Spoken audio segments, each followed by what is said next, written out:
ప్రభువైన యేసుక్రీస్తు శ్రేష్ఠ నామములో తండ్రి దేవుని స్తోత్రాలు కూడా వచ్చిన సహోదరి సహోదరులు అందరికీ హృదయపూర్వక శుభవందనాలు. అందరికీ వందనాలు.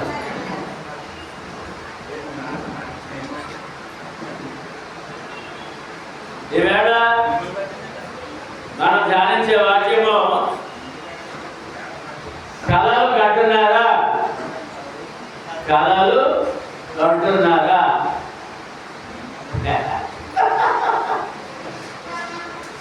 కళ అండ్ డ్రీమ్. ప్రతిరోజు మా మనవాడు అంటాడంటే పడుకునేటప్పుడు తాతయ్య స్వీట్ డ్రీమ్స్ అంటుంటాడు. నేను కూడా వాడిని కూడా అంటాను స్వీట్ డ్రీమ్స్ మనవాడు అంటారు.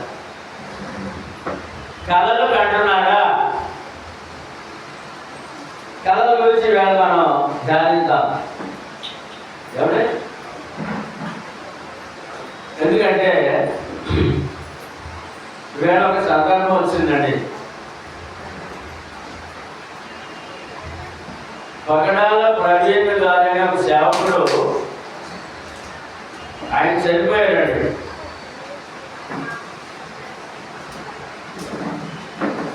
ఆయన అభిమానులు లక్షల మంది ఉన్నారు. అందులో ఎవరి సేవకుడు సంఘంలో బోధిస్తూ వాట్సాప్ పెట్టాడు. ఏమంటే కళ కన్నాను అని చెప్తే సంఘానికి కళ కన్నాను. ప్రవీణ్ గారి గురించి కళలో ఎవరు చెప్పారో చెప్పమని దేవుడు అడిగాను. ఆ దేవుడు అడిగినప్పుడు నాకు కళలో చెప్పాడు అని చెప్పాడు. కళ కన్నాను అని చెప్తాడు. ఏం కన్నాడట? అది పబ్లిక్ మీటింగ్లో మళ్ళీ వాట్సాప్ కూడా అందరికీ అందజేసాడు అన్నమాట. అది నేను చూశాను. చాలా ప్రమాదమైన క్రైస్తవ లోకం అని అనుమానం వస్తున్నాడు. కనుక కళల గురించి బాగా మనం వేళ తెలుసుకుందాం వాక్యం ద్వారా. మీరు ఎవరైనా కళలు కంటున్నారా, కళలు నమ్ముతున్నారా అని మాట. కళ ఎలా వస్తుంది?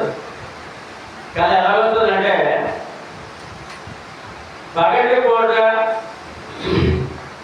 విస్తారముగా పనులు చేయడం వలన రాత్రి వేళలో కళలు వస్తాయి.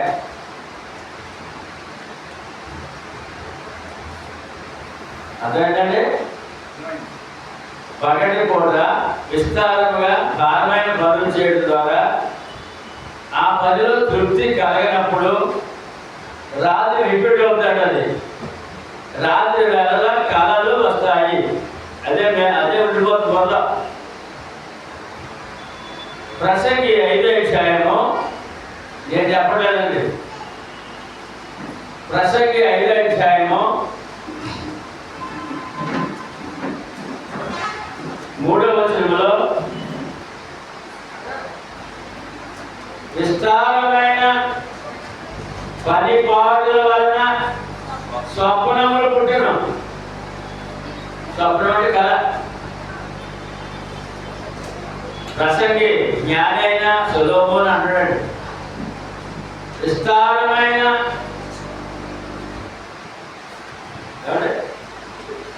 పనిపాటుల వలన స్వప్నములు పుట్టిన. పెక్కు మాటల పలుకువాడు బుద్ధిహీనుడు.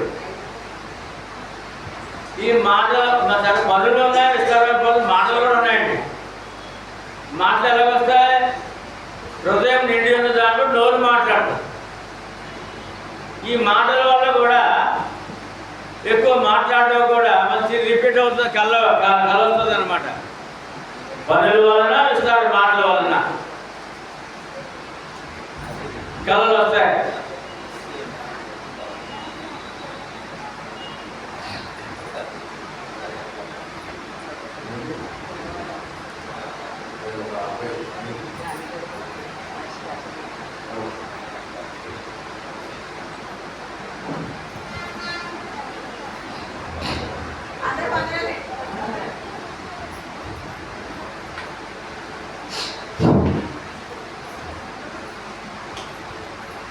విస్తారమైన పనుల వలన, విస్తారమైన మాటల వలన కళలు వస్తాయి అని బైబిల్ గ్రంథం జ్ఞానాన్ని సొలొమోను ద్వారా చెప్పడం జరుగుతుంది.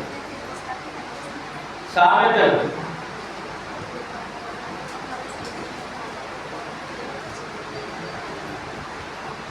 10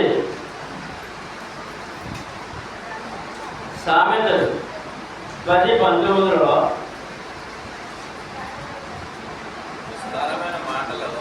విస్తారమైన మాటలలో దోషముండక మానదు.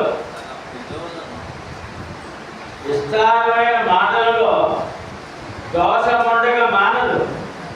తన పెదవులను మూసుకుని వాడు బుద్ధిమంతుడు.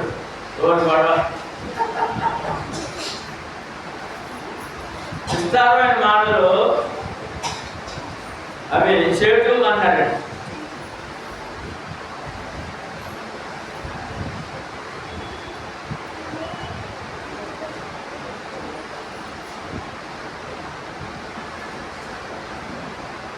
విస్తారమైన దోషం అన్నాడు. విస్తారమైన పనులు ఉన్నాయి, మనకి విస్తారమైన మాటలు కూడా ఉన్నాయి. దాన్ని బట్టి రాత్రులు మనం నిద్రలో ఉన్నప్పుడు అలసట నిద్ర, అందులో కళలు వస్తాయండి. ఇప్పుడు ఇక్కడ ఉన్న వాళ్ళు కళలు ఎంతమంది నమ్ముతున్నారు? కళలు నమ్మితే అండి వ్యాధి బాధలు వస్తాయండి, రోగాలు భయపడి చాలా రోగాలు వచ్చేస్తాయండి. కొంతమంది ప్రాణహాని కూడా జరుగుతుంది కళల వల్ల. కళలు నమ్ముతారు కనుక, నమ్మకపోతే ఏం లేదు. ఇప్పుడు మనం కళలు వస్తాయి, సహజంగా అందరూ వస్తాయి, నాకు రోజు కళలు వస్తాయి. మరి అది నేను నమ్మినట్టయితే నా బ్రతుకు నాకు ఇప్పుడు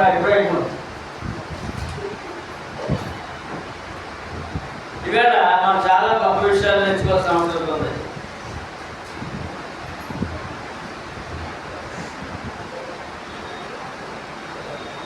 అధికమైన మాటలు, అధికమైన విస్తారమైన పనులు, అధికంగా ఆలోచనలు కూడా, అధికంగా ఆలోచించినప్పుడు కూడా కళలు వస్తాయండి. అధికమైన పనులు, అధికమైన ఆలోచనలు, ఆలోచనలు అధికమైన మాటలు.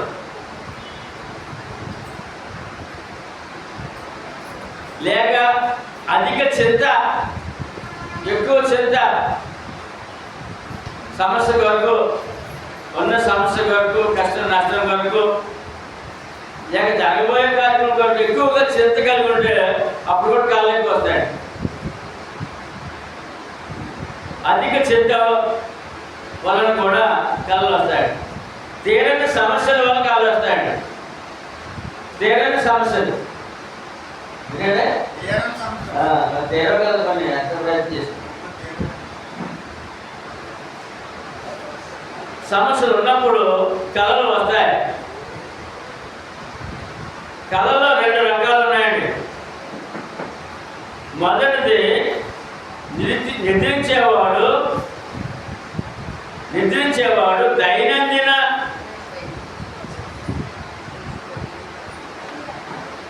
అంటే రోజంతటిలో జరిగిన సంఘటనలను నిద్రించేవాడు రోజంతటిలో జరిగిన సంఘటనలకు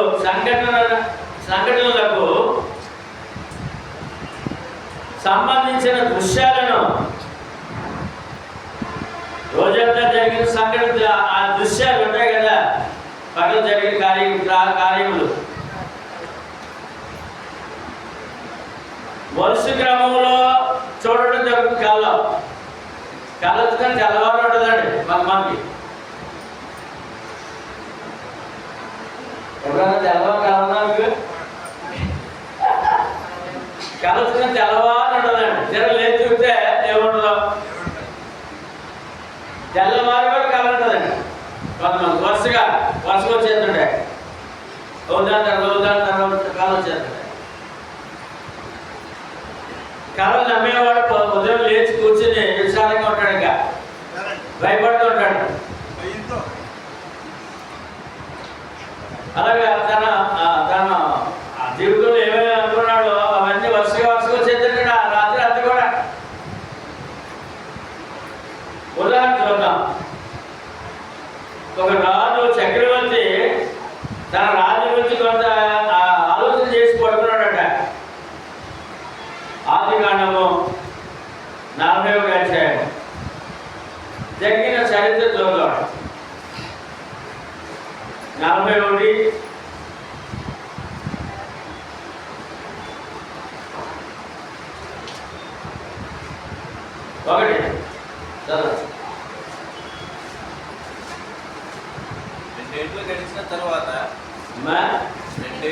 రెండేళ్ళు గడిచిన తర్వాత ఫరో అంటే చక్రవర్తి, ఐగుప్తు దేశ చక్రవర్తి, ఐగుప్తు దేశం రాజు ఒక కల కన్నాడంటండి. అందులో అతడు ఏటి దగ్గర నిలిచి ఉండగా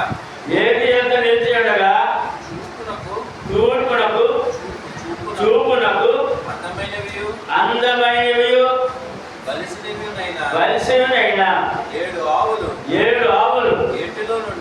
ఏటిలో నుండి అతను కళ వస్తున్నట్టంటే అతని కళ్ళలో ఏటిలో నుంచి అంటే నదిలో నుంచి 7 బలిసిన అందమైన ఆవులు నీటిలో బయటకు వచ్చినట్టు చూస్తాడట. వచ్చి జమ్ములో మేస్తున్నాడట. వాటి తర్వాత చూపునకు వికారమైన చిక్కిపోయిన మరి 7 ఆవులు వెనకాల నదిలో వచ్చాడు, పైకి వచ్చాడు. ఏటి ఒడ్డున ఆవుల దగ్గర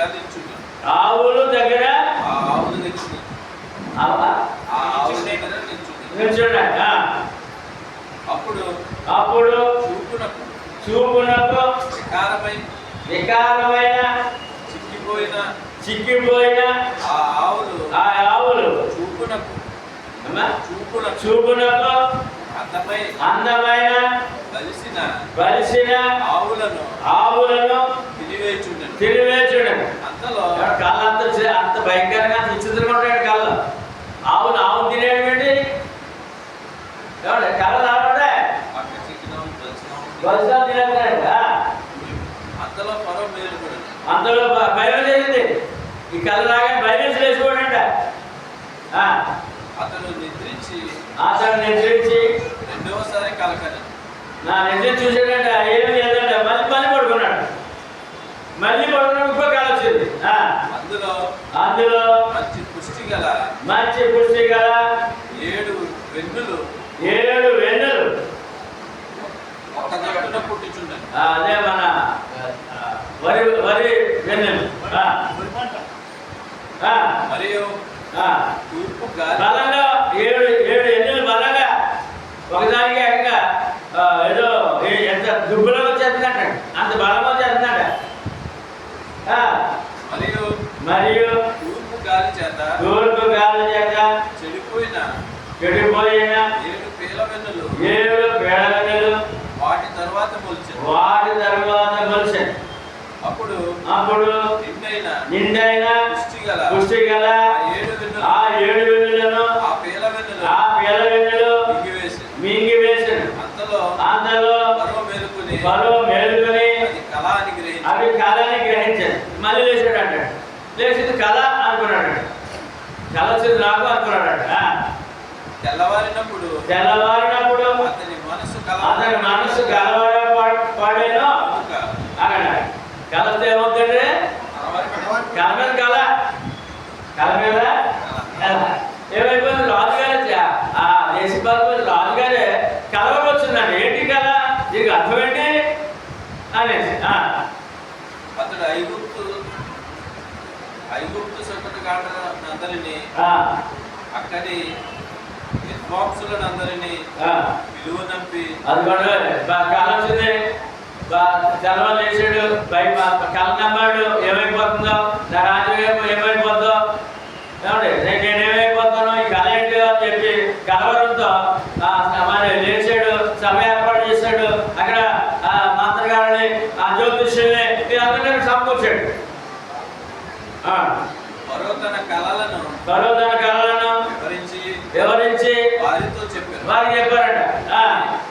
కానీ ఫరోకు వాటి భావము తెలుపుగలవాడు ఎవడను దానికి అర్థం ఎవరు చెప్పలేదన్నాడు. పండితులు ఉన్నారు, ఆ దేశంలోని పండితులందరూ పిలిచేయడండి, ఎవరు కూడా చెప్పలేకపోయారంట. దానికి అర్థం నాకేం తెలియదు బాబు, దీనికి వరవాలని అనేది. అప్పుడు పానదాయకుల అధిపతి నా తప్పిదములను జ్ఞాపకము చేసుకొనుచున్న ఫరో తన దాసుల మీద కోపగించి నన్నును భక్ష్యకారుల అధిపతిని మా ఉభయులను రాజ సంరక్షక సేనాధిపతి కావలిలో వచ్చాడు. మా ఇద్దరినే రాజుగారు శిక్షించాడట. పానదాయకుడు, భక్ష్యకారుడు. ఇంట్లో వంట కుక్కర్స్ అన్నమాట. రాజుగారి భోజనం తయారు కొట్టించేవాడు. వాడు రాజుగారు చంపాలని ప్లాన్ చేశాడు. అది ఆయన తెలుస్తుందంట.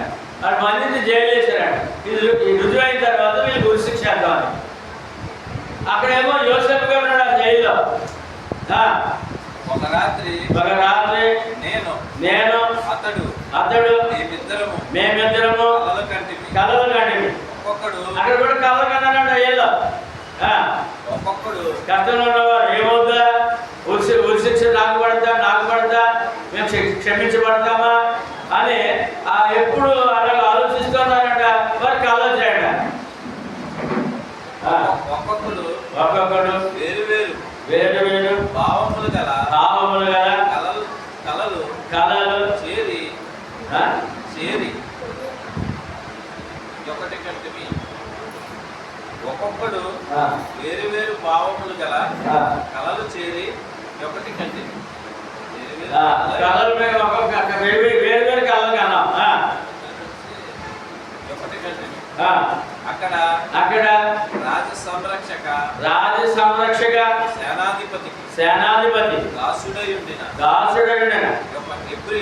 ఒక హెబ్రీయుడు పడుచువాడు మాతో కూడా ఉండి. అది కూడా యోసేపు గారు చెరసాలలో ఉన్నాడండి. ఏమండి, యోసేపు గారు చెరసాలలో ఉన్నాడు. ఆ చెరసాలలో ఏం చేశారు? ఆయన ఏమో అక్రంగా ఏ నేరం చేయకుండా చేశారు. అతనితో మా కలలను మేము వివరించి చెప్పినప్పుడు మేము వివరంగా చెప్పాం. అతడు వాటి భావమును ఆ కళల భావమును మాకు తెలిపాడు. ఆ యోసేపు అనే యవనస్తుడు ఒక్కొక్కని కళ చొప్పున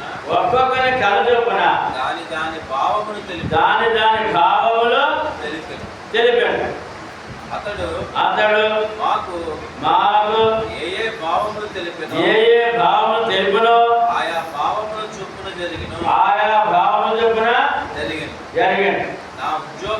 నా ఉద్యోగము నాకు మరలా ఇప్పించి భక్ష్యకారుని వేలాడదీయించినని గుర్తిస్తారు. వారితో చెప్పగా ఫరో ఇప్పుడు ఎవరు చెప్తారు అని అంటే, ఈ ఫరో రాజు జ్యోతిష్యులను, మంత్రగాన్ని అందరూ పిలిచి కథ చెప్పినప్పుడు మాకు చేతకాలేమో చెప్పలేము, నేను అర్థం మాకు తెలియదు అన్నారు. అప్పుడు ఈయన రాజుగారి దగ్గర ఆ యొక్క భక్ష్యకారుడు అంటే వంట చేసి ఆయన ఆహారమే వడ్డించే ఆయన జ్ఞాపకం వచ్చిందంట యోసేపు గారు చేసిన కార్యం. అయ్యో నేను మర్చిపోయాను, ఇదిగో రాజా ఫలానా విషయంలో మమ్మల్ని జైలు వేయించారు మీరు, మళ్ళా మేము మీ తీర్పులో వచ్చినప్పుడు నన్నేమో రక్షించారు, నన్ను క్షమించారు, ఆ బాధదాయకనేమో వదిలేశాడు. ఈ విషయాన్ని మేము కలగనా ఆ కళ భావం చెప్పి నీవు రక్షించబడతావు, నువ్వు శిక్షించబడతావని ఈ కళ భావం చెప్పినవాడు ఫలానా జైల్లో ఉన్నాడు.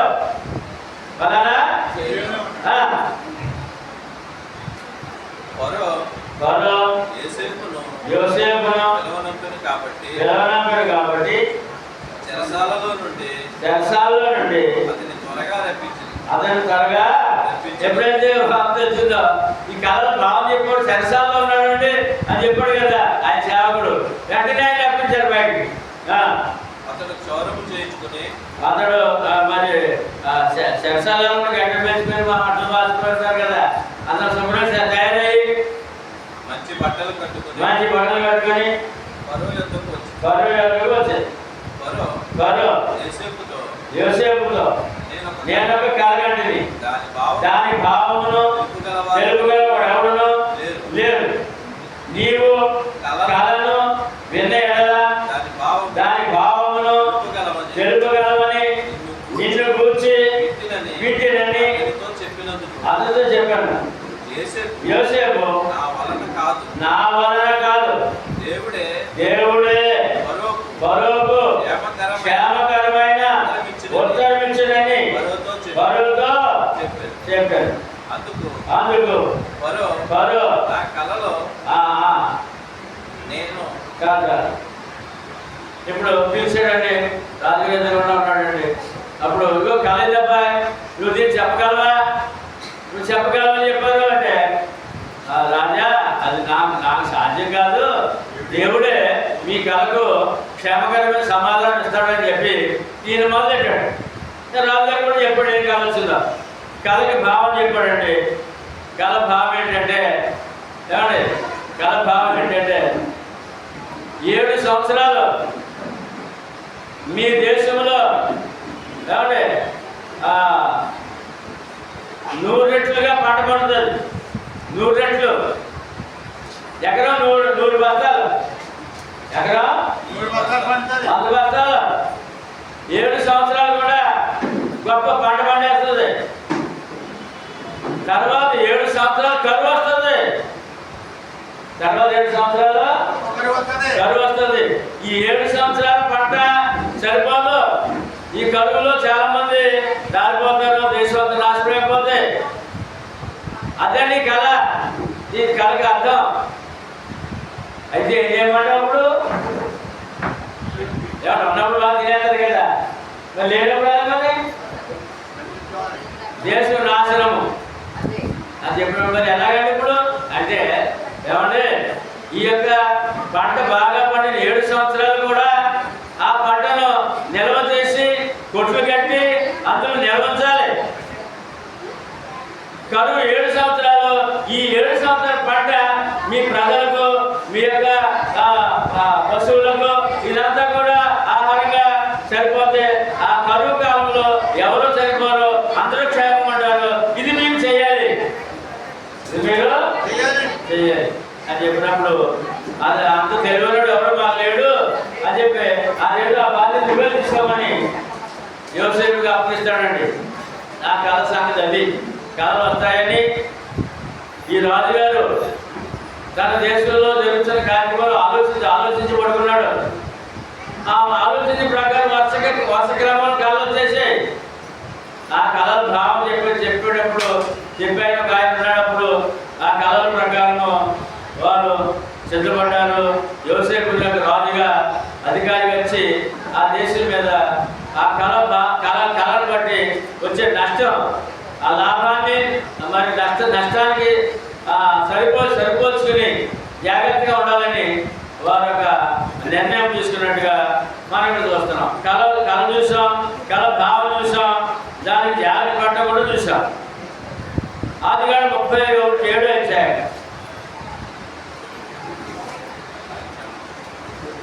37 5 నుంచి 10 వచ్చినారు. యోసేపు ఒక కలగని ఇప్పుడు ఈ యోసేపు కలగనే ఒక ఎక్కువ కలగని వాడు. యోసేపు చిన్నతనం నుంచి కూడా కలగని వాడంట. ఎక్కువ కళ వచ్చాయంట యోసేపుకి. ఆ కలగన్నాడంట. కలగని చిన్నప్పుడు అండి, ఆయన చిన్నప్పుడు తండ్రి దగ్గర సహోదరులు ఉన్నప్పుడు చిన్నతనంలో కలగన్నాడంట. ఆ కళ వాళ్ళు చెప్తున్నాడు అనమాట. చెప్పండి. అది తెలియచెప్పడంట. అందరికీ అన్నలకే చెప్పాడంట. అన్నల గురించి తనకు కథ వచ్చిందంట. తన అన్నలు చెప్పాడండి. చిన్నోడు ఏమండి అబ్రహాం గారికి యాకోబు గారికి 12 మంది సంతానం అండి. 12 మంది 11వ ఈయన. ఆ అన్నలో ఆ తోడు కూడా వ్యవసాయంలో కానీ ఆ పశు సంపదలో కానీ తోడుగా ఉండేవాడు. వారు అతని మీద మరీ పగబెట్టింది. అంతకుముందే యోసేపుని ప్రేమగా చూస్తాడట. అతని పగట తమ్ముడి మీద 10 మందికి అన్నలకి. మళ్ళీ కథ చెప్పాడట. కథ చెప్పిన ఇంకా కోపం వచ్చిందంట. ఏంటో కదా అతడు వారిని చూచి నేను కనిన ఈ కలను మీరు దయచేసి వినండి అని అన్నలు చెప్తాడట. అదేమంటే మనము చేనిలో పనులు చేస్తున్నాం కదా అన్నయ్య. కట్టు చుట్టిమి పనులు కడుతున్నాం. నా పన నిల్చోంది లేచి అంటే అడవదు. నా పన కట్టి ఏం చేస్తారు పొడుగు పెడతారు పనులు. కానీ ఈయన అన్నాడు నా పన లేచి నిలబడుంది. మీ పనులు నా పనను చుట్టుకుని నా పన చుట్టూ కూడా నా పనకు సాష్టాంగ నమస్కారం చేస్తున్నాయి.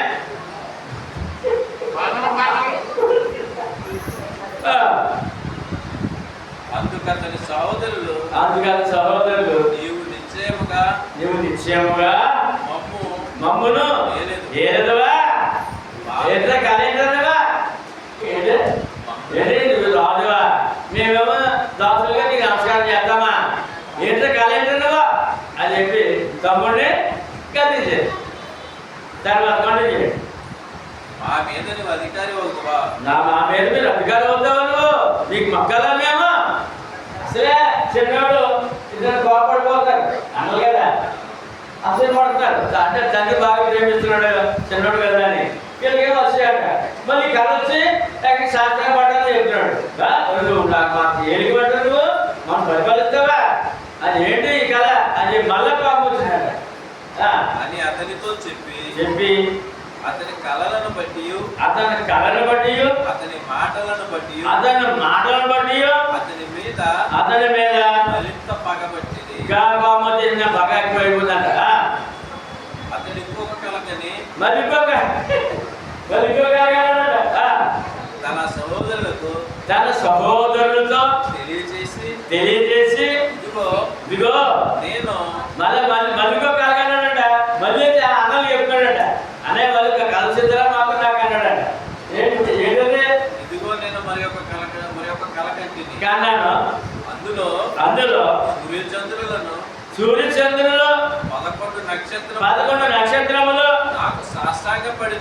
నాకు సాష్టాంగపడిందని ఇప్పుడు భూమి మీద గొడవైపోయింది ఆ పంట. మళ్ళీ ఆకాశంలో చెప్తున్నాడు. ఇప్పుడు సూర్యచంద్రులు 11 నక్షత్రాలు అని అవి నాకు శాస్త్రం పడ్డాయి. అది కలనా కదా అని చెప్పి ఆ అన్నలు చెప్తే ఆ తండ్రి గారు చెప్పారండి. అతడు నా తండ్రితోనూ తన సహోదరులతోనూ అది తెలియచెప్పినప్పుడు ఎవరు చెప్పాడండి? నాన్నగారికి అన్నలకి చెప్పాడండి. 11 సూర్యుడు చంద్రుడు 11 నక్షత్రాలు నా శాస్త్రానికి పడ్డా డాడీ అన్నలా అని చెప్పాడట. దానిలో ఈ 11 మంది అన్నల తమ్ముడు కోపం చేశారు. అతని తండ్రి అతనితో నీవు కనిన ఈ కళ ఏమిటి? అప్పుడు ఆ కొడుకుని అడుగుతున్నాడు. ఏంట్రా ఈ కళ ఏంట్రా నువ్వు? నేను నీ కలియు ఈ సహోదరులను ఈ సూర్యుడు చంద్రుడు ఎవరు? ఆ కళ్ళ సూర్యుడు చంద్రుడు ఎవరు? కన్న తల్లి తండ్రి. 11 నక్షత్రాలు ఎవరు? ఇతను 11 సోదరులు 11 అన్నదమ్ములు అన్నమాట. ఏంట్రా నేను మీ అమ్మ మీ అన్నములందరూ నీకు నమస్కారం చేస్తారా? నిశ్చయముగా వచ్చి నీకు సాష్టాంగపడుతున్నా నీకు సాష్టాంగపడతావా అని అతనికి గద్దించింది. కళలు ఎంత విచిత్రంగా ఉంటాయో. కళలు వచ్చే దానికి కావాలని చెప్పారు అని మనం చూస్తున్నాం. మరి దానికి ఆ కళలకి నెరవేరయ్యా ఆయన పట్ల అని చూద్దాం. అందుకని 42:6-10 ఈ ఆయన కళలు నెరవేరయ్యా, వీళ్ళు నమస్కారం చేశారా? అప్పుడు యోసేపు ఆ దేశమంతటి మీద అధికారి అయి ఉండెను. ఏమయ్యాడంటే నాకు చూసాక ముందు జైల్లో తీసుకొచ్చి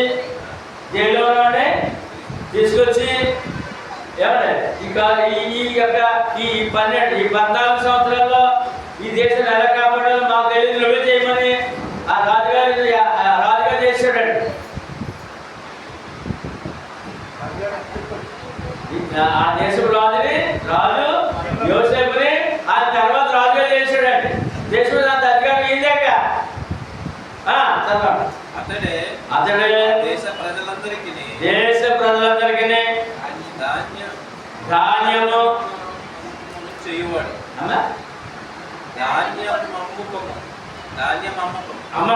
ధాన్యం అమ్మేవాడు అండి. కరువు వచ్చిందండి. మరి ఇప్పుడు రాజుగారి గొడవలు ఉన్నాయండి. ఈ ధాన్యం కావాల్సిన ఎక్కడికి వెళ్ళినా కొనుక్కోవాలన్నమాట. దీని మీద సర్వాధికారి ఇదే కనుక యోసేపు సహోదరులు వచ్చారండి. ఎక్కడి నుంచి? ఆ దేశంలో కాకుండా పక్క దేశాల్లో కరువు వచ్చేసిందండి. ఇప్పుడు యోసేపు గారి తండ్రి అన్నదమ్ములు ఆకలి బాధతో ఆ కరువులో ఉన్నారండి. ఇప్పుడు ఎక్కడో ధాన్యం అమ్ముతారంట ఐగుప్తు దేశంలో. ఒరే వెళ్ళి ధాన్యం కొనుక్కురంటే బాబు చచ్చిపోతాం లేకపోతే అని చెప్పి ఆ కొడుకుల్ని ఆ యొక్క యోసేపు యాకోబు గారు అక్కడ పంపించారు. సహోదరులతో వచ్చి ముఖములు నేలను మోపి వందనము చేసి ఎక్కడ ఏం చేశారండి? ఇప్పుడు ఐగుప్తుల దేశంలో అధికారం ఉన్నటువంటి యోసేపు అంటే ఈ యొక్క అన్నలు 10 మంది కళ వచ్చిందనక చిన్నప్పుడు కళ వచ్చింది 10 పనులు నాకు నమస్కారం చేస్తున్నాయంటే ఆయన కోపడ్డారు కదా. అలాగే ఆ కళ ఎలాగొచ్చిందో అలాగే ఈ నిలబడి ఉన్నాడు. ఈ 10 మంది వచ్చి నా కాళ్ళ దగ్గర పడ్డారు, వాళ్ళ దగ్గర నమస్కారం చేశారు. ఎందుకంటే మా పక్క దేశం నుంచి వచ్చారు.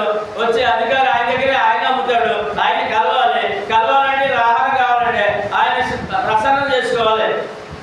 ఆయన ప్రసన్నం చేసుకోవాలి. ఆయన మంచి చేసుకోవాలంటే వచ్చేది సాష్టాంగ నమస్కారం చేశారంట అన్నలు వచ్చి. ఏమండి వీరు ఈ 10 మంది అన్నలు నాకు తెలుసు. చిన్నప్పుడే ఈయన ఆ దేశం వైపు వెళ్ళిపోడు కనుక ఈయన ఎవరో ఈ 10 మంది తెలియదు. యోసేపు ఎవరో 10 మందికి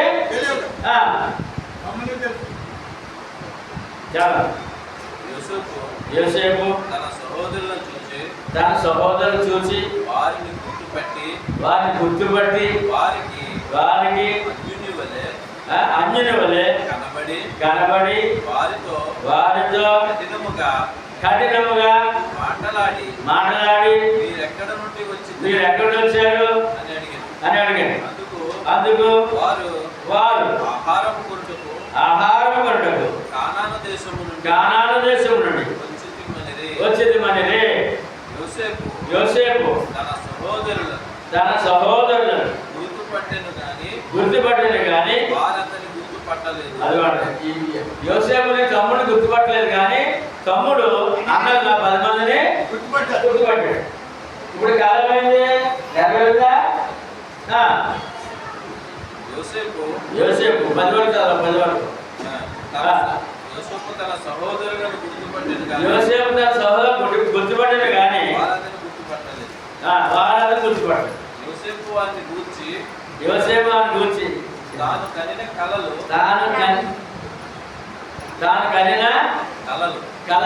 జ్ఞాపకము చేసుకుని అదిగోండి. ఇప్పుడు ఎక్కడ ఏం చేస్తున్నాడు? ఇప్పుడైనా చిన్నప్పుడు కలిగిన కాలం ఏంటి?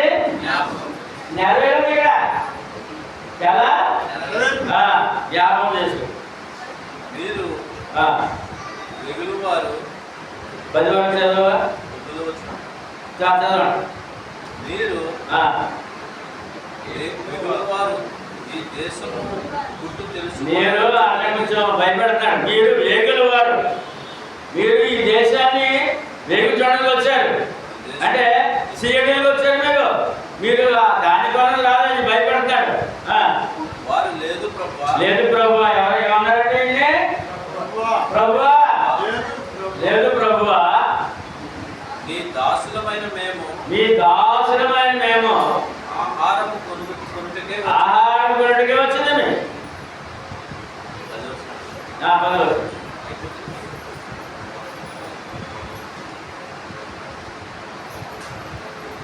ఓకే, ఇప్పుడు కథ ఏమైందంటే నెరవేరినట్టుగా మనం చూస్తున్నాం. ఆ కాలంలో కథలు రావడం, నెరవేరడం, దానికి అర్థం చెప్పేవాడు కూడా దేవుడు ఏర్పాటు చేశాడు. ఆ కాలంలో మొదటి రాజులు 4వ అధ్యాయంలో అదొక కళ, సొలొమోను కలిగిన కళ. సొలొమోను కళలో దేవుడు మాట్లాడడం, కళలో మాట్లాడుగా. మొదటి రాజుల గ్రంథము 4వ అధ్యాయము 5 నుంచి చదవండి. నాతాను కుమారుడైన అజర్య 4వ అధ్యాయం అండి 5 నుంచి. నాతాను కుమారుడైన అజర్య అదే నాతాను కుమారుడైన అజర్య అధికారుల మీద ఉండేది. నాతాను కుమారుడైన జాబూదు రాజు సముఖంలోని మంత్రులను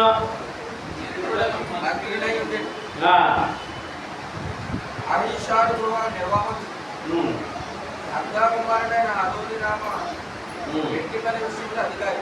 రెండో రాజు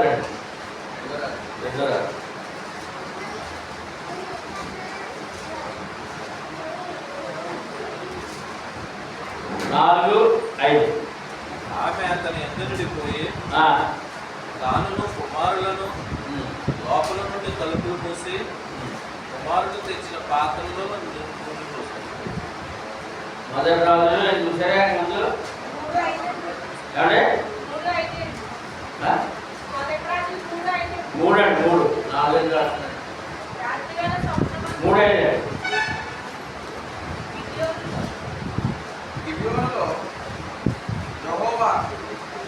గిబియోనులో యెహోవా రాత్రి వేళ స్వప్నమందు సొలొమోనుకు ప్రత్యక్షమాయెను.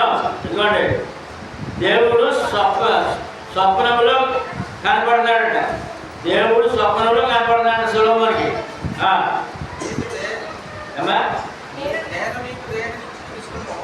నేను నీకు దేనిని ఇచ్చడానికి ఇష్టమో దాన్ని అడుగుమని దేవుడు అతనితో సెలవిచ్చాడు. వరం అడగమన్నాడంటే దేవుడు కళలో దర్శనమిచ్చి కళలో మాట్లాడుతున్నాడంట. కళలోకి వచ్చాడంట దేవుడు. వచ్చి నీకేం కావాలో వరం కోరుకో సొలొమోను అన్నాడు దేవుడు. సొలొమోను ఎలాగో మనవి చేశాడు, నీ దాసుడును నా తండ్రినైన దావీదు నీ దృష్టికి అనుకూలముగా సత్యమందు నీతిని అనుసరించి యథార్థమైన మనసు గలవాడై ప్రవర్తించాడు కనుక నీవు అతని ఎడల పరిపూర్ణ కటాక్షము కనబరిచి ఈ జనమున ఉన్నట్టుగా అతని సింహాసనం మీద అతని కుమారుని కూర్చుండబెట్టి ఉన్నావు. చూసారండి, ఇప్పుడు వరం అడిగితే వెంటనే ఆ వరం ఇచ్చేవాళ్ళు అనలేదండి. అయినా దేవా మీరు గొప్ప దేవుడు అండి, ఏమండి మీ ప్రజలు ప్రేమించి మీ దాసుడైన దావీదుని సింహాసనం ఎక్కించి పరిపాలన చేయించి ఆ సింహాసనం తంతరం నాకిచ్చారు దేవా. అతనే మహాప్రభు చెప్పారు, నా దేవా యెహోవా నీవు నా తండ్రి అయిన దావీదునకు బదులుగా అతని నీ దాసుడైన నన్ను రాజుగా నియమించి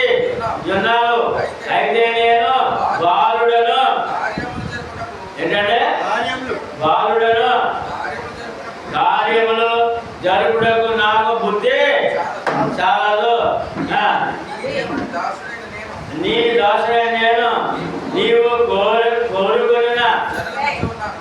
ప్రజల యొద్ద ఉన్నాను. వారు విస్తరించి ఉన్నందున వారిని లెక్క పెట్టుటయు వారి విశాల దేశమును తనిఖీ చేయుటయు అసాధ్యము. ఎంత గొప్పదైన నీ జనములకు న్యాయము తీర్చగలవాడు ఎవడు? కాబట్టి నేను మంచి చెడ్డలను వివేచించి నీ జనులకు న్యాయము తీర్చినట్లు నీ దాసుడనే నాకు వివేకము హృదయమును దయచేయము. దేవుడు ఇస్తాడండి. దేవుడిని నీకేం కావాలో కోరుకోమన్నాడండి. ఆయన అన్నాడంటే జ్ఞానము దయచేయండి దేవా. ఎవరు ఇస్తాడండి? జ్ఞానము దయచేయమన్నాడా? చదవండి. వివేక హృదయం దయచేయమని ఈ మనవి ప్రభువులకు అనుకూలమైన కనుక దేవుడు అతనికి ఎలాగో సెలవిచ్చాడు.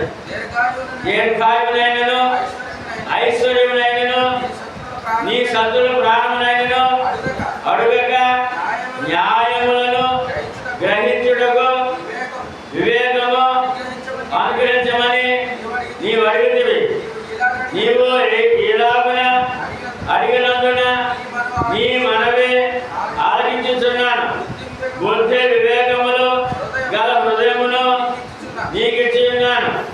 పూర్వీకులలో నీ వంటి వాడు ఎవడనో లేడు, ఇక మీద ఎవడనో ఉండబోడు, ఒకడను ఉండడు. మరియు నీవు ఐశ్వర్యమును ఘనతను ఇమ్మని అడగకపోయినను నేను వాటిని కూడా నీకిచ్చుచున్నాను. అందువలన నీ జనములన్నిటిను రాజులలో నీ వంటి వాడు ఎవడైనా ఉండడు. సరే, ఇంకోటి కళలో దేవుడు మాట్లాడడం. కళలో దేవుడు మాట్లాడడం. ఆయనేమో వరమ అడగమని చెప్పడం, ఈయనేమో జ్ఞానమా ఇవ్వమని అడగడం. నీవు ఐశ్వర్యం అడగలేదు, దీర్ఘాయుష్ అడగలేదు, సత్తులు ప్రాణం అడగలేదు కనుక నీకు జ్ఞానం ఇస్తున్నాను, నీకు ఐశ్వర్యం కూడా ఇస్తున్నాను. ఏమండి? కనుక నీ వంటి రాజు ఇక ముందు నీ ముందు లేడు, నీ తర్వాత ఇంకా ఉండబోడు అని చెప్పి వరమించాడు దేవుడు. సొలొమోను జ్ఞానవంతుడు, లోకంలో ఎవరు లేరు. సొలొమోను ధనవంతుడు, ఐశ్వర్యవంతుడు, సుఖాలు అనిపించిన వాడు కంటే మానవుడు ఎవడో లేడండి.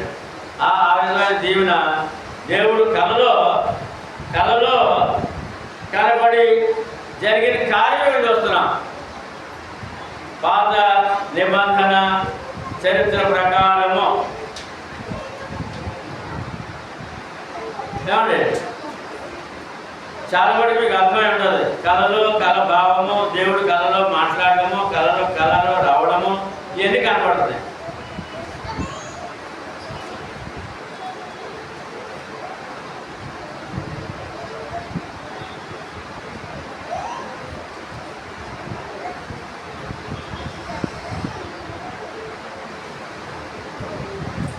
ఇప్పుడు ఇంకొక సంఘటన జరిగింది కొత్త నిబంధనలో. ఇక్కడ దేవుడు కళలో మాట్లాడి చూస్తున్నాం.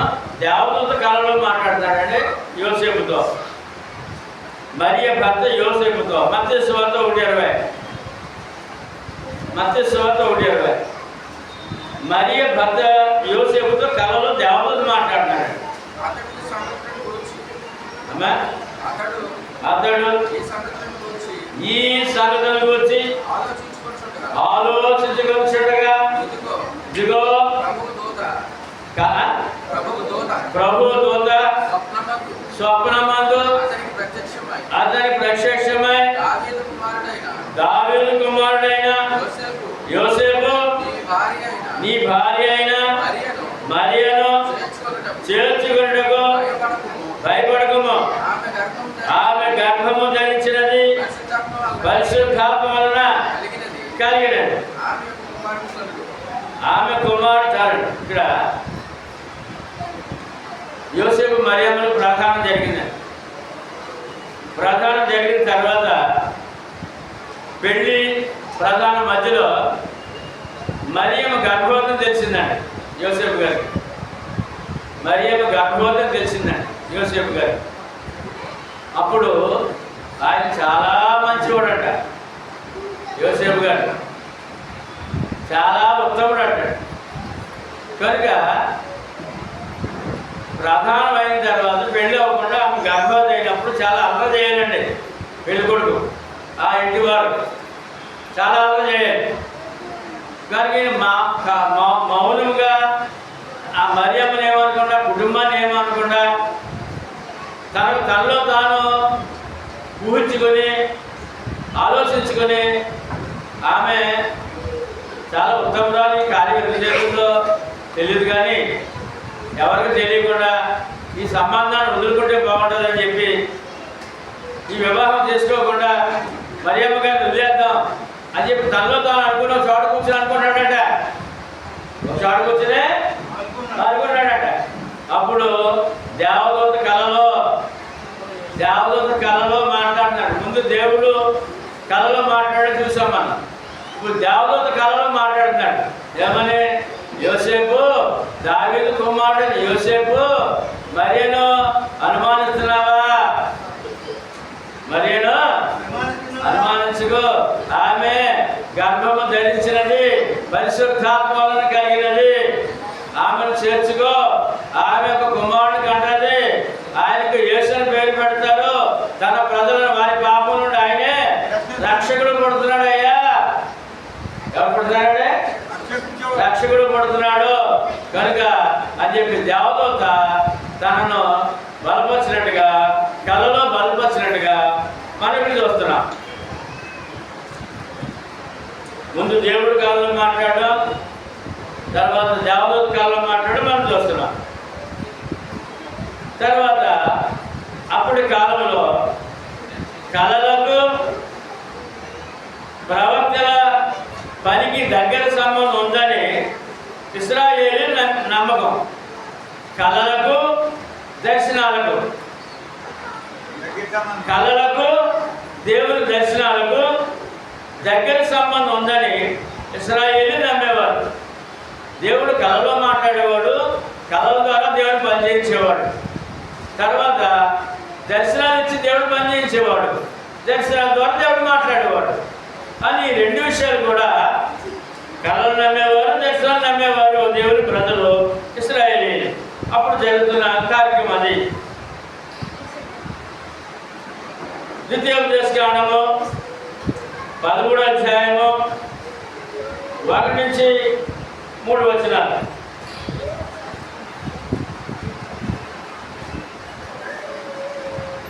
ద్వితీయోపదేశకాండము ప్రవక్తయే గాని కళలు కనువాడే గాని చూసారు, ఇద్దరు కనపడుతున్నారు ఇక్కడ.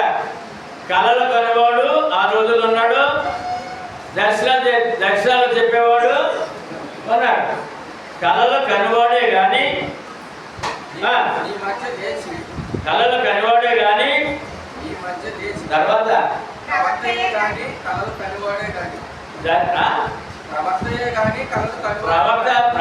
గాని కళలు కనువాడే గాని మీ మధ్య లేచి మీ ఎదుట సూచక క్రియలను మహత్కార్యములైనను చేసి మీరు ఎరుగని ఇతర దేవతలను అనుసరించి పూజించమని రమ్మని చెప్పినాడు కదా.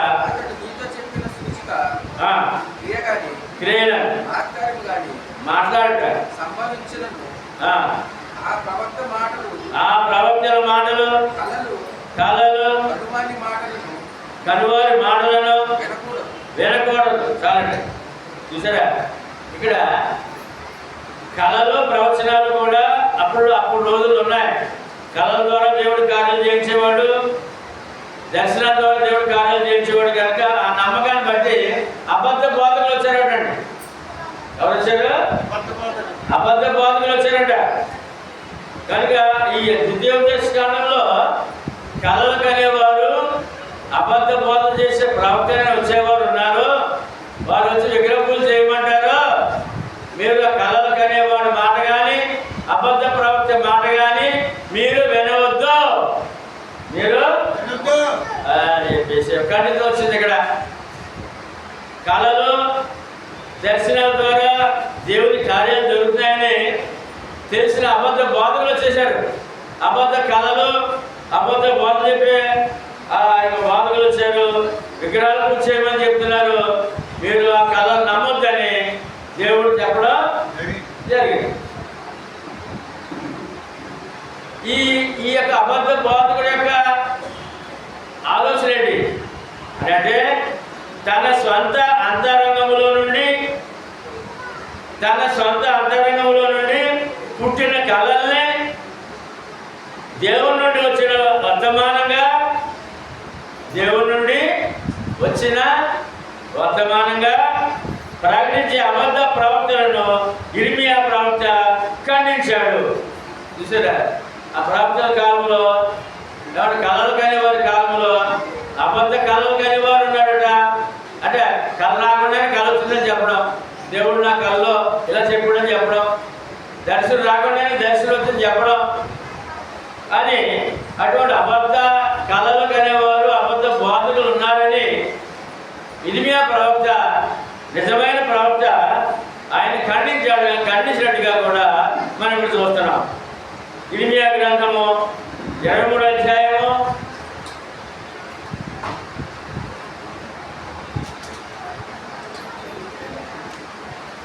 25 23-25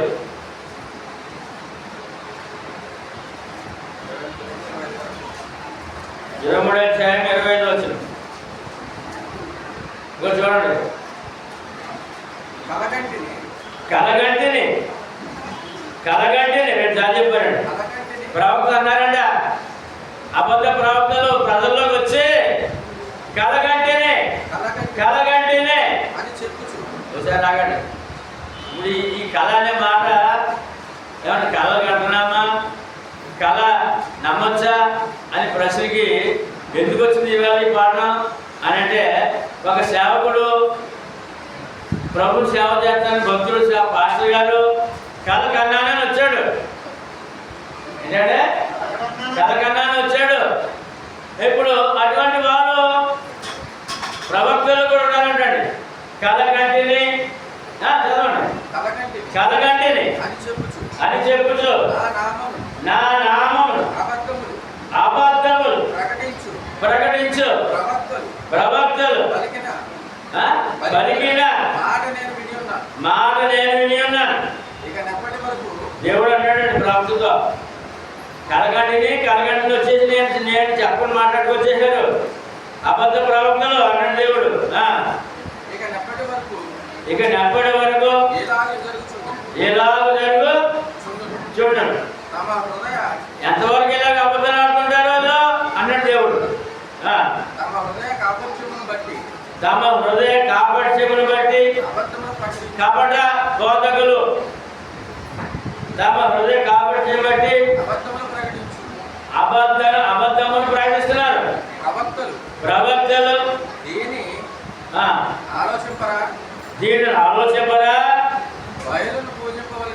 బయలును పూజింపవలనని తమ పితరుల నా నామం మర్చినట్లు వీరందరూ తమ పొరుగు వారితో చెప్పు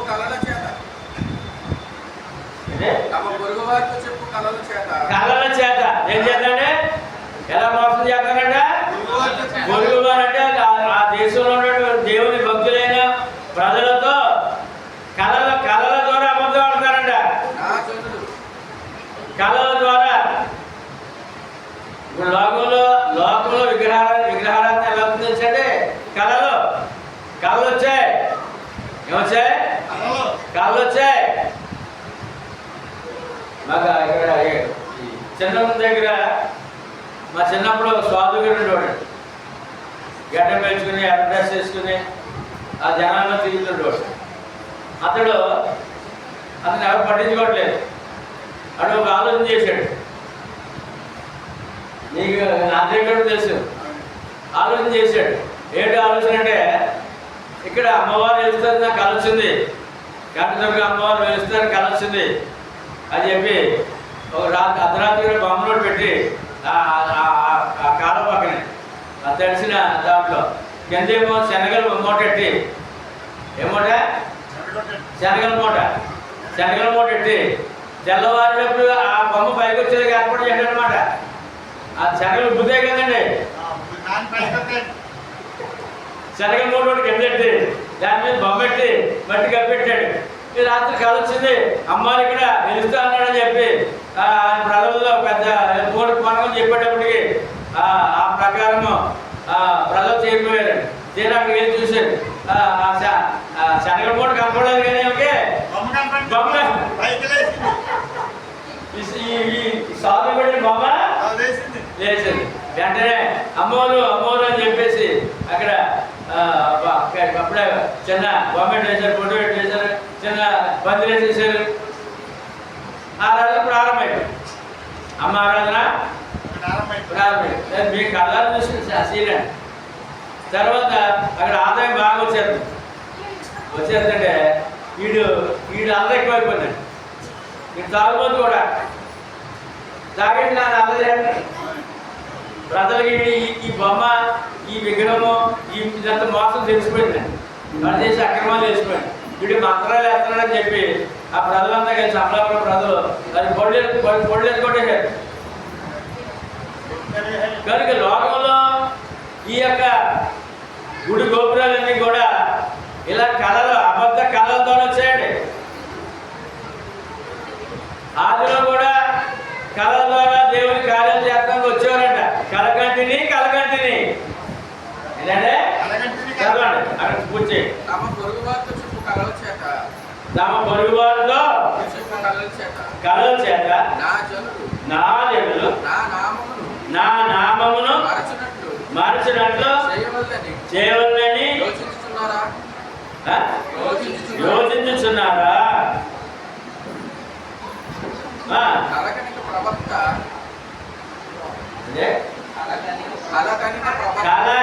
కళ కనిన ప్రవక్త ఆ కళను చెప్పవలను.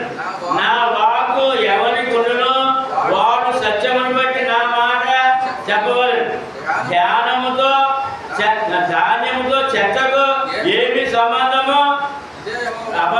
అబద్ధ కళలు కానీ అబద్ధ బోధ చేసేవాడు అంటే దేవుని దృష్టిలో చెత్త అంట. దేవుని దృష్టిలో చెత్త. ఏమండి, దేవుని మాటలు ఉన్నదని చెప్పేవాడు ధాన్యపు గింజ అంట. మనుషులకు ధాన్యం గింజ కావాలా, చెత్త కావాలా? ఇప్పుడు అబద్ధం చెప్పేవాళ్ళు ఏమో చెత్త, సత్యం చెప్పేవాళ్ళు ఏమో గింజ.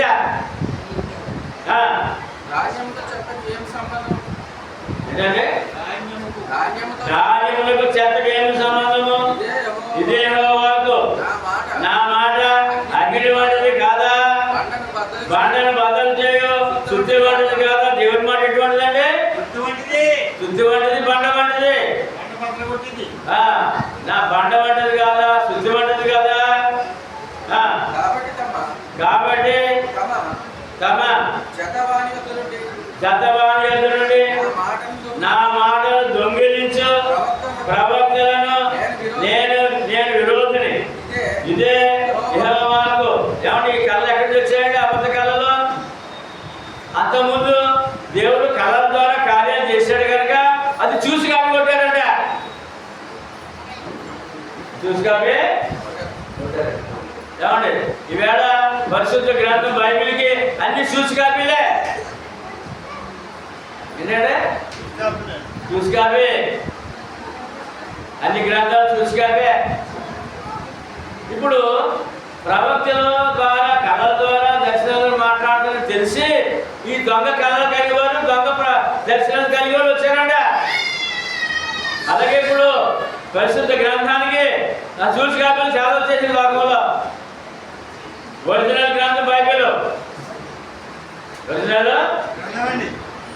చదవండి. స్వేచ్ఛగా ఆ, నాలుకను నాడించుకోవచ్చు. స్వేచ్ఛగా నాలుకలను ఏంటంటే నాడించుకొని స్వేచ్ఛగా నాలుగులు ఆడించుకుంటూ దేవోక్తులను ప్రకటించు. స్వేచ్ఛగా నాలుగులు ఆడించుకోవచ్చు, దేవోక్తులను ప్రకటించు, ప్రవక్తలను నేను విరోధిని. ఇదే యెహోవా. ఇదే యెహోవాకు. ఈ ప్రవక్తలు అంటే అబద్ధం ఆడేవాడు అంటే నాలుగులను ఆడించుకుంటూ అల్లాడించేస్తాడంట, అల్లాడిస్తాడంట, అల్లాడించుకుంటూ అబద్ధాలు చెప్తాడంటండి.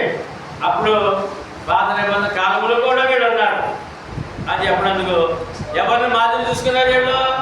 నిజముగా దేవుని కలలు కనేవారిని, నిజముగా దేవుని దర్శనాల ద్వారా దేవుని కార్యాలు చేసేవారిని చూసుకొని ఈ దొంగ కలలు కనేవారు, దొంగ బోధకులు బయలుదేరారని ఇక్కడ ఖండితముగా చెప్పబడుతుంది. మాయా స్వప్నములను ఏమ్మా?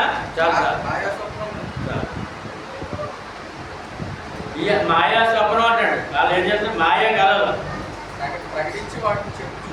ఆ, అబద్ధముల చేత అబద్ధముల చేత, మాయా ప్రగల్భముల చేత మాయా ప్రగల్భముల చేత నా నా ప్రజలను ప్రజలను దారి తొలగించు వారికి దారి తొలగించు, నేను విరోధినై ఉన్నాను. నేను విరోధమైన. ఇప్పుడు లోకం అంతా ఎలా ఉందండి? యెహోవా. క్రీస్తు మార్గానికి అందరూ దారి తొలగించేవాళ్ళే. క్రీస్తు మార్గానికి అందరూ ఎవరు అర్థమైంది మాట? క్రీస్తు మార్గానికి అందరూ దారి తొలగించే వాళ్ళు ఎక్కువ ఉన్నారండి. మాయా ప్రగల్భములు. మాయా ప్రగల్భాలు అనే విషయాన్ని మనం ఇక్కడ చూస్తాం. అయితే నిజమైన ప్రవక్తలు, ప్రవచనాలకు సంబంధించిన కళలు రావచ్చునని ఇర్మియా అంగీకరించాడు. నిజమైన ప్రవక్తలకి కళలు రావచ్చు, దర్శనాలు కూడా రావచ్చు, దాని ద్వారా దేవుని పని జరిగిందని ఇర్మియా ఒప్పుకుంటున్నాడు. దీన్ని బట్టి అనువాదం చూసుకుని దొంగ కళలు కానీ వారు వచ్చారు, దొంగ దర్శనాలు చెప్పే అబద్ధ బోధకులు కూడా వచ్చారు. ఎందుకంటే ఆ కాలంలో కళలకు దర్శనాలకు అంత తేడా లేదు. కళలో దర్శనాల ద్వారా కూడా దేవుడు మాట్లాడాడు. కళకి తేడా, కళ దర్శనం కూడా రెండు ఒకే రకంగా దేవుడు పని చేశాడని చెప్పి ఆ కాలంలో ఆ విధంగా జరిగింది. దేవుడు ప్రవక్తలతో కళల ద్వారా దర్శనాల ద్వారా మాట్లాడేవాడు. అదేమో అలసిగా తీసుకుని అబద్ధ బోధకులు బయలుదేరాడు. ఇక్కడ అర్థమైందా? దేవుడు కళల ద్వారా దర్శనాల ద్వారా ప్రవక్తలు మాట్లాడేవాడు. ఇది అలసిగా చూసుకుని అబద్ధంగా బయలుదేరాడు. అబద్ధ కళలో దేవుడు మాట్లాడాడని, కళ నాకు దర్శించాడని చెప్పేవాడు అబద్ధ బోధకులు బయలుదేరాడు. ఈవేళ ఈ పాస్టర్ గారు నాకు కళ వచ్చిందన్నట్టుగా క్రొత్త నిబంధనలో సంఘ పరిచర్య ప్రారంభమైన తరువాత ఆయా ప్రాంతములలో సంఘములు విస్తరించాయి. క్రొత్త నిబంధనలో సంఘ పరిచర్య ప్రారంభమైన తరువాత ఆయా ప్రాంతములలో సంఘములు స్థాపించి వాటిని నడిపింపు కొరకు పత్రికలు వ్రాయబడ్డాయి. పత్రికలు ప్రారంభమైనవి. తరువాత ఇక కళలతో పని లేదు. దేవుడి కార్యాలు ఎలా వచ్చాయంటే సంఘం వచ్చింది, అపోస్తులు వచ్చారు, సంఘం స్థాపించారు. సంఘం స్థాపించిన తర్వాత అనేక ప్రాంతాల్లో సంఘాలు స్థాపించారు. ఆ సంఘాలకు పత్రిక ద్వారా వర్తమానం అందించేవారు. దేని ద్వారా అంటే పత్రిక ద్వారా వర్తమానం అందించేవారు కనుక ఇక కళ ద్వారా చెప్పవలసిన అవసరం ఏమే, అది ఇక్కడ ముగింపు అన్నమాట. ఇప్పుడు ఇంత చరిత్ర చెప్పి అందులో కళలు ఉన్నాయి, స్వప్నాలు ఉన్నాయి. కళలో దేవుడు మాట్లాడేవాడు, కళ ద్వారా కార్యాలు చేసేవాడు. క్రొత్త నిబంధన వచ్చేసరికి సంఘం స్థాపించిన తర్వాత ఇంకా కళలతో పనేమే. ఏదైనా చెప్పాలంటే పత్రిక ద్వారా చెప్పారన్నమాట. పత్రిక ద్వారా చెప్పారు. యాకోబు పత్రిక 1:25.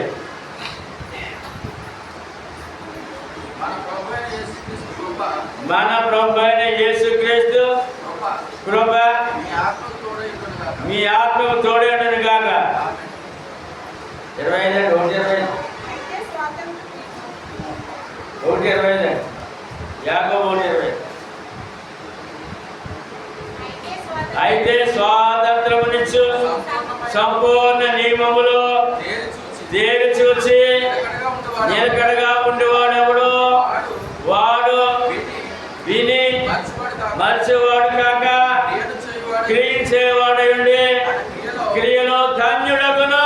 ఇప్పుడు ఎలాగండి? ఇప్పుడు కళల ద్వారా దేవుడి గురించి తెలుసుకోవాలా? బైబిల్ ద్వారా తెలుసుకోవాలా? బైబిల్ ఏమైంది? సంపూర్ణ నియమము. ఏంటంటే ఇప్పుడు కళలో చూడాలా? బైబిల్లో చూడాలా? బైబిల్ ఏముంది? నీకు కావాల్సిన సంపూర్ణమైన వాక్యము బైబిల్లో ఉంది. ఎక్కడ చూడాలంట?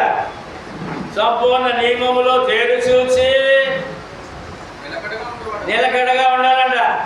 ఉండేవాడు ఎవడు వాడు మరచేవాడు కాక క్రియ చేయవాడు ఉండి క్రియలో ధన్యుడగును. ఈ బైబిల్లో వాక్యం ఏం చెప్పిందో చూసుకున్న వాడే ధన్యుడు. ఆ ప్రకారం జీవించిన వాడే ధన్యుడు. కళలు కనేవాడు కానీ కళలు నమ్మేవాడు కానీ ధన్యుడు కాదు. ధన్యుడు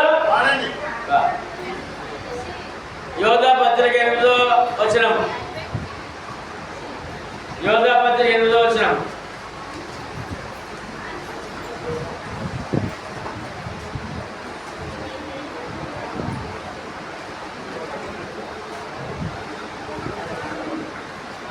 యోధా పత్రిక 8వ వచనం. అటువలనే మీరును కలల కనుచు ఏమా క్రీస్తు సంఘములో ఆదిలోనంటే కలలు కన్నారండి. ఇంకానే క్రీస్తు సంఘములో విశ్వాసులు ఇంకా కలలు కన్నారంట. ఇంకేంటారంట? కలలు కంటూనే ఉన్నారంట. దేవుడు చెప్పాడు అన్నారంట. కళ ఎలా వచ్చిందని నమ్ముతున్నారంట. కళ నమ్ముతున్నారంట. చదవండి సార్. అటువల్ల మీరును కళలో కనుచు అంటే దేవుని పేరుడు కళలు కనేవాడు అంటే వాడు అపవిత్రుడు అవుతున్నాడంట. దేవుడి పేరుడు కళలు కనేవాడు వాడు అపవిత్రుడు అంటే ఇప్పుడు కళ కన్నా బాధ్యత ఇప్పుడు పవిత్రుడా అపవిత్రుడా? అంటే బాబా పుణ్యాత్ముడా అతను అని చెప్పి ఇక్కడ కళల కండు కన్నానంటే వాడు అపవిత్రుడు చెప్తున్నాడు. ఇప్పుడు ఎప్పుడు పత్రం పొందన దేవుడి పేరు కళ కనేవాడు ఎవడంటే ఇప్పుడు అపవిత్రుడు. ప్రభుత్వం నిరాకరించేవాడంటాడు. మహాత్మ దూషించేవాడంట. కళలు కనేవాడు. నేను కళ వచ్చింది ఏమండి ఇక్కడ అదే చంద్రం దగ్గరికి ఒక కార్యం జరిగిందండి. ఒక ఘటన. ఒక క్రీస్తు సంఘ సభ్యులు ఉన్నారు. భార్య వస్తులు బాగా విశ్వాసం ఉండేవారు. చేరుకోండి కుటుంబం చాలా విశ్వాసం ఉంటాడు. అతనికి మెల్లిగా మత్స్యకోడు పరిచయం అయ్యాడు. అమ్మాయి నండ్రా పరిచయం అయితే మరి అనారోగ్య కారణాలు సంఘానికి వచ్చేవాడు కాదు. ఈ సమయంలో తన విశ్వాసం ఎవరు వెళ్ళి ప్రార్థన చేయడం, కీర్తన పాడడం, వాక్యం చెప్పడం చెప్తుండేవారండి మత్స్యకోడు. అక్కడ కూడా సేవ చేశాడు. ఒక రోజునే వాళ్ళు మున్సిపల్ దాంట్లో పనిచేస్తారంటే వారికి చాలా ఫస్ట్ తరగతి జీతాలు వస్తాయి. చాలా మంచోడు అతను. అప్పుడు ఒక ఈ చేరు అబద్ధ పాస్టర్లో ఫస్ట్ తరగతి జీతం వస్తుంది కదా అని చెప్పి పాస్టర్ తెల్లారుజామున వచ్చాడట ఇంటికి. ఏమని? రాత్రి కళ వచ్చింది మీ మీద, దేవుడు కళ్ళని అని చెప్పాడు. మీ ఇంటికి వెళ్ళమని, మీ ఇంటికే వెళ్ళమని, మీకు చాలా ఇబ్బందులు కలుగుతాయట. మీరు దేవునికి కానిపించుకుని కోట పెట్టుకోమని చెప్పారు అని చెప్పాడు. కళ్ళ చెప్పాడు దేవుడు. ఏంటంటే ఈ వాక్యం ఏముంది? ఇప్పుడు కళలు కనేవారు వారు అపవిత్రులని చెప్పి అంటారు ఇక్కడ. ఈయనకి అర్థమైపోయిందండి. అతని మోసం అర్థమైపోయింది. అప్పుడు ఎంత భక్తిగా అయ్యగారు సేపటి అయ్యగారు అంటాడు, అంత గౌరవం అతను. అయ్యగారు అనేవాడు, ఏరా తెల్లాడప్పుడు వచ్చేసా నాకు జీతం మొత్తం తెలిసి మళ్ళీ వచ్చినోడు నాకు శాప మొత్తం చెప్తావు, నాకు నీకు శాపం ఉందే, నీకు ప్రమాదం చెప్తావు నాకు మళ్ళీనే అని చెప్పి ఆ యొక్క అబద్ధాన్ని అతను గ్రహించి అతను తరిమేశాడు. కళలో దేవుడు చెప్పడం వచ్చాడు చాలా చదవాలి. ఇప్పుడు వాళ్ళు సూర్యనారాయణ గారు ఆయన మంచి విశ్వాసం ఉండేవాడండి. ఆయన ఎప్పుడో 25 సంవత్సరాల క్రితం మాట. అక్కడ పక్కన మాసాక అతను ఎదురు స్నేహం అనమాట. అతను ఏం చేశాడంటే ఏమంటే ఆ రోజు సంత అంట, ఆ ప్రాంతం మంగళవారం సంత అంట. ఈ భాస్కర్ డబ్బులు లేవు. ఈయన ఆలోచించాడంట. ఆలోచించి ఎవరి దగ్గరికి వెళ్ళా అంటే సూర్యనారాయణ గారు మంచి కొంచెం ఆయన డబ్బుల్లో మసులుతుంటాడు కానీ వడ్డీ వ్యాపారం గుమస్తా ఆయన కనుక ఆయన్ని పట్టుకుంటే బాగుంటుంది. ఎలా వెళ్ళాలి మరి ఆయన దగ్గరికి అంటే రాత్రి కళ వచ్చింది సూర్యనారాయణ గారి దగ్గరికి వెళ్ళాలని అని చెబుదామని చెప్పి వెళ్ళాడంట. వెళ్ళాడు. ఈయనేమో సంతకి బ్యాగ్ బయలుదేరాడంట. ఆయన వెళ్ళాడు. ఎదురై అన్నాడు, ఏమంటే భాస్కర్ ఎలా వచ్చారండి? భలే దొరికేవాడు బాబు సూర్యనారాయణ గారు, రాత్రి కళ్ళలో మీ దగ్గర అమ్మన్నాడు దేవుడు, మీరు దొరుకుతారని చెప్పాడు అని చెప్పి ఇలాగా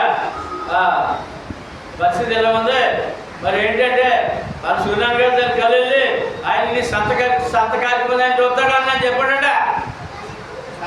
సంత కార్యక్రమం చెప్పాడంట. నిజమనుకుని అమ్మాయి కూడా ఇంకా పూర్తిగా వాక్యలో ఇంకా పరిపూర్ణ కాలేదు. అందుకే నిజమే కావాలని చెప్పి ఈయన సంతకెళ్ళిన డబ్బులు ఈ భాస్కర్కి ఇచ్చేసాడు. భాస్కర్కి ఇలాగా కళల ద్వారా లోకమంతా మోసం జరుగుతుందండి. విగ్రహారాధన మోసమే, క్రైస్తవుల్లో కూడా మోసం జరుగుతుంది. కనుక కళలకు అనేవాడు అతడు అపవిత్రుడు ఇప్పుడు దేవుని పేరట.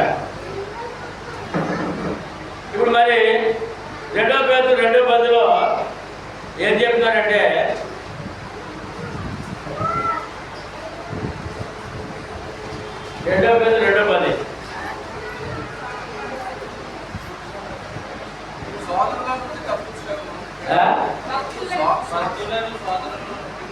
భక్తులను సోదరులను తప్పించడము, దుర్నీతి పరులను నిశ్చయముగా ముఖ్యముగా మలినమైన దురాశ కలిగి శరీరానుసారముగా నడుచుకొనుచు ప్రభుత్వము నిరాకరించువాడు శిక్షలో ఉంచబడిన వారిని తీర్పు దినం వరకు ఏమండి కావలసిన ప్రభు సమర్థుడు. ఇక్కడ ఏం చెప్తారో తెలుసండి ఈ వాక్యంలో, ఏమండి ప్రభుత్వం నిరాకరించేవాడు అబద్ధం ఆడేవాడు. ప్రభుత్వం ఏంటి? దేవుని ప్రభుత్వం ఏంటండి? ఏమండి ఈ ప్రభుత్వం కాదండి, దేవుని ప్రభుత్వం గురించి. యేసుక్రీస్తు రాజు. యేసుక్రీస్తు ఎవరండి? రాజు. ఆయన రాజ్యము సంఘము. ఆయన రాజ్యము సంఘము. రాజ్యం అన్నప్పుడు దాన్ని ప్రభుత్వం అంటారు. రాజ్యం అన్నప్పుడు ప్రభుత్వం అంటారు, పరిపాలన అంటారు. దానికి చట్టము, ఈ రాజ్యానికి చట్టము క్రొత్త నిబంధన. ఈ రాజ్యానికి చట్టము క్రొత్త నిబంధన. ఈ నిబంధనను, ఈ రాజ్యాన్ని ఏమండి ఈ యొక్క ప్రభుత్వాన్ని నిరాకరించేవాడు వాడు నరక పాత్రుడు, శిక్షలో ఉన్నవాడు. ఈవేళ కళల ద్వారా ఎవరైనా మన దగ్గరికి వస్తే వారి కళలు నమ్మచ్చా? చెప్పండి మీరు. మీ దగ్గర వస్తారు కళ వచ్చిందని, మీరు నమ్మచ్చా? మీకు వచ్చిన కళ నమ్మచ్చా? పోనీ మీకు ఏదైనా సొంత కళ వచ్చింది నమ్మచ్చా? చెప్పండి. నమ్మకూడదు. మరి ఎలాగప్పుడు? మరి ఎలాగా? ఫిలిప్పీ రాసిన పత్రిక 4వ అధ్యాయము 6-7 అందరూ చెప్పండి. దేనిని గురించి చింతపడకుడి కానీ ప్రతి విషయములోనూ ప్రార్థన విజ్ఞాపనముల ద్వారా కృతజ్ఞతాపూర్వకముగా మీ విన్నపములు దేవునికి తెలియచేయుడి. అప్పుడు అప్పుడు సమస్త జ్ఞానములకు మించిన దేవుని సమాధానము యేసుక్రీస్తు వలన మీ హృదయములకును మీ తలములకును కావలేడు. ఏ కళ వచ్చిందో, ఏ ప్రమాదం కళ వచ్చిందో, ఏ గొప్ప కళ వచ్చేసిందో ఆ హృదయం కావాలన్నది ఆయన యొక్క దీవెన, అంటే ప్రార్థన ద్వారా. ఇప్పుడు మనకి కళ నమ్మాలా, ప్రార్థన నమ్మాలా? మత్తయి సువార్త 21:22.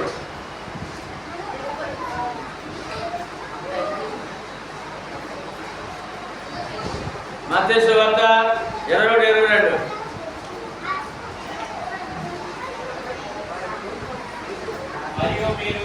మరియు మీరు ప్రార్థన చేయనప్పుడు వేటిని అడుగుతారో అవి దొరికినవని నమ్మిన కదా మీరు వాటన్నిటిని పొందుదురని వారు చెప్పి. ఇప్పుడు మనకి ఏమండి భక్తులకి ఏంటి ఆధారం అంటే ప్రార్థన అండి. మనకు ఆధారం ఏంటండి? ప్రార్థన అండి.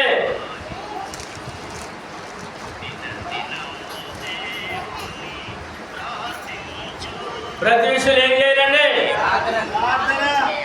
ప్రార్థన చేసిన ప్రార్థన నమ్మాలొద్దా?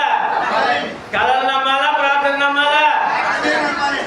మనకు కళ్ళు వస్తాయి కదా, మరి కళ్ళు నమ్మొచ్చా? ఎప్పుడే? ఎందుకంటే ప్రార్థనలో ఎటువంటి శోధనని జయించగలం మనం. ప్రార్థనలో ప్రతి విషయం అడగమన్నాడు దేవుడు మనల్ని. ప్రార్థన హక్కు ఉంది మనకి. ఏముందండి? నీవు చేసే ప్రార్థన నువ్వు నమ్మినట్లయితే కళతో పని లేదు. ఇప్పుడు చెప్పండి, ఆ కళ కన్నాననే వాడు ఆ కళ అనే మాట, ఆ చెప్పడం అనే మాట అబద్ధమా నిజమా? లోకంలో అబద్ధులు ఉన్నారా? ఉన్నారు. సత్యం కావాలా, అబద్ధం కావాలా? కనుక మన దగ్గరికి ఎవరైనా దేవుడి పేరున కళలు వచ్చాయి, అవి వచ్చాయి, ఇవి వచ్చాయి మన దగ్గరికి వస్తే మనం దేవుని వాక్యములు బైబిల్లో చూడాలి తప్ప ఈ కళలు కానీ కళ చెప్పేవాడు కానీ మనం నమ్మనది వీలు లేదు. మనము ప్రార్థన చేసే హక్కు మనకు ఉంది. ఏదైనా దేవుడు అడగచ్చు. ఎందుకంటే ప్రమాదకరమైన కళ వచ్చింది అనుకోండి, తెల్లవారు లేచేవనుకోండి, భయపడవద్దు, లేచి ప్రార్థన చేసుకోండి. చేసి ప్రార్థన చేసుకోండి, దేవుడికి అప్పగించండి. నీ సమస్య, నీ బాధ, నీ ఆశీర్వాదం అన్ని దేవుళ్ళు ఉన్నాయి, అన్ని తీర్చగలడు ఆయన.